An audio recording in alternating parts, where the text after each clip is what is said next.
What about what we call messaging, a word I hate, by the way, on inflation in this campaign? What can you tell voters that President Biden is doing about inflation? Well, Lawrence, look, I do think prices are high. We need to bring them down. And you covered earlier the fact that one thing the president did was tackle a price problem that really pinches Americans, which is the price of gas. It's the number one price thing we hear about. And over the course of the summer, 98 consecutive days, we brought the price of gas down by the releases from the Strategic Petroleum Reserve, by other actions we took to bring the world together to get the price of gas down. Went down all summer, started to go back up at the beginning of October. So the president announced today 3 steps we're going to take to try to get the price of gas going back down again. Now, we've had some progress the past few weeks. The past week, the price of gas has dropped more than 10 cents in 13 states. And we've got more than half the stations in the country back down below $3.59. But it's not good enough. We want to see the price fall farther. And that's why the president did what he did today on the Strategic Petroleum Reserve. So on that announcement today, that was 15 million barrels of oil. The last release was 165 million barrels of oil. The estimates indicate that that might have brought the price of gasoline, just in and of itself, brought the price of gasoline down by close to 40 cents a gallon. What would 15 million barrels do? That seems like much too small an amount to have a noticeable effect on gasoline prices. Well, remember, we've already brought it down from over $5 now to we're back. Again, half the stations are below $3.59. So we need to just keep making progress in that direction. I think when you combine all the president's announcements, not just the release from the Strategic Petroleum Reserve, but the announcement that next year, when the price of oil comes down, we'll start to refill the Strategic Petroleum Reserve. That announcement gives the oil industry the certainty they need to increase production. And I think all those signals together will help drive down the price of oil. You know, a couple weeks ago, Lawrence, we saw an effort by OPEC to drive up the price of oil. And since then, we've got the price of oil back down to where it was basically before that announcement. We're going to continue to work to lower the price of oil and then lower the price of gasoline, because one thing we've seen is that the oil companies have made giant profits when the price of oil goes up.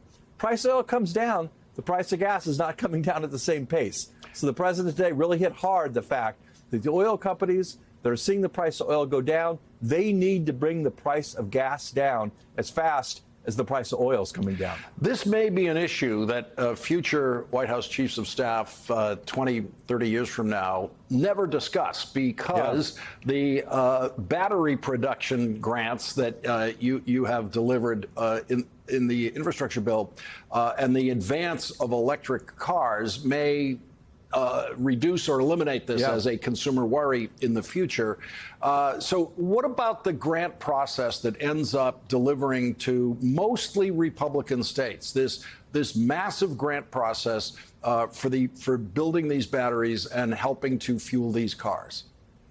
Well, look, we're trying to make all of America a clean energy country. We're trying to bring down our use of foreign oil.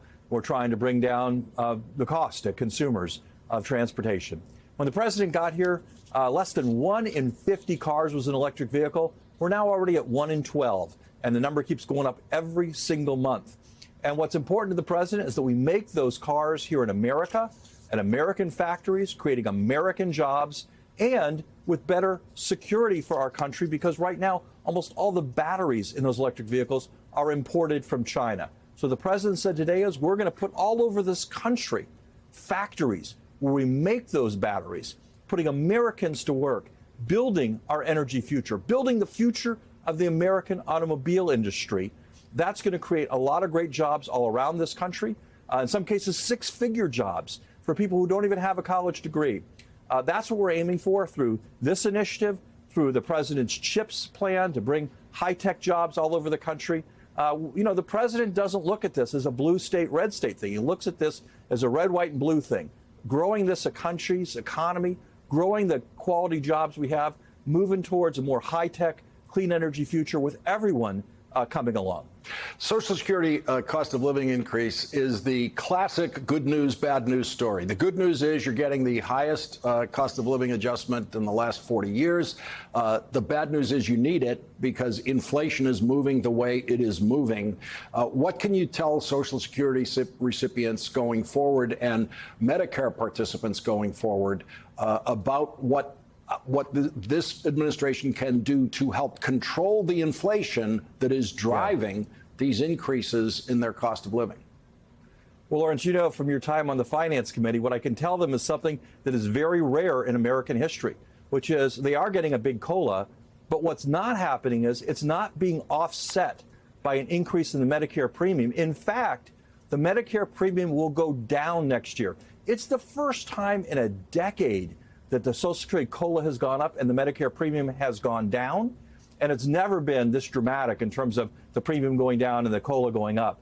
So what I can tell seniors is they're going to get ahead of inflation next year. They're going to get their COLA that covers inflation, and they're going to save money on their health care. And that's before we even get to the savings on prescription drugs, because we beat Big Pharma. And the first time, after 30 years of trying, Medicare will be able to negotiate the price of prescription drugs next year and bring it down. And a cap on seniors' total out of pocket on prescription drugs, and a cap of $35 a month on what they have to pay for insulin. So we've got good news on their health care costs. They'll get a COLA. I think seniors will definitely be ahead of inflation next year. The Republican Senate campaign has a couple of proposals. One is to just completely unmoor Social Security and just make it a government program that the Congress has to vote on to basically reauthorize, recreate every few years. What is the Democrats' position on Social Security going forward, including the cost of living adjustment calculations that in the past Republicans have tried to change those calculations so that they would produce a much lower cost of living adjustment than the one that's being delivered today? Yeah, Lawrence, you know, Republicans have three ideas about Social Security, and we call them horrible, horriblist, horribler, and horriblist. Horrible is Ron Johnson's idea that would require the government to fund Social Security every single year and let Congress vote on it.